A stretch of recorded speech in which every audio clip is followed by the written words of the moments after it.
சென்னை நகரத்தில் இருசக்கர வாகன திருட்டு ஒவ்வொரு ஆண்டும் அதிகரித்த வண்ணம் உள்ளது.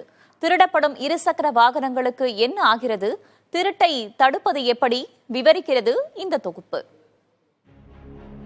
சென்னையில் ஒவ்வொரு 6 மணி நேரத்துக்கு ஒரு இருசக்கர வாகனம் தொலைந்து போவதாக புள்ளி விவரங்கள் தெரிவிக்கின்றன. திருடப்படும் இருசக்கர வாகனங்களை இலங்கை போன்ற வெளிநாடுகளுக்கு கடத்தி சென்று கள்ளச்சந்தையில் விற்பது வெகுவாக குறைந்துவிட்டது.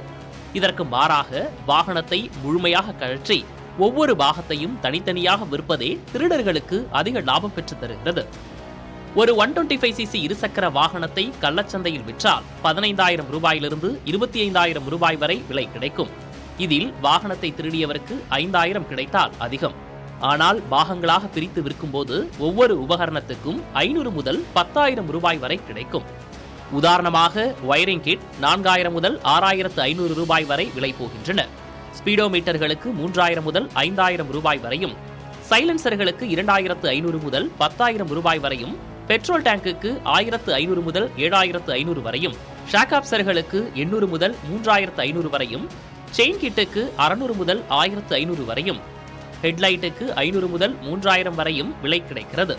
சக்கரங்களுக்கும் சீட்டுக்கும் தலா 3,000 வரை, மட்கார்டுக்கு 2,000 ரூபாய் வரையும் கிடைக்கிறது.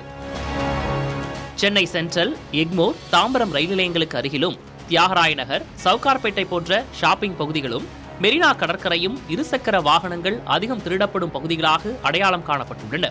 பூட்டுகளை எளிதாக உடைத்துவிட முடிவதே இருசக்கர வாகனங்கள் திருடப்படுவதற்கான முதன்மை காரணம் என்று நிபுணர்கள் கூறுகின்றனர்.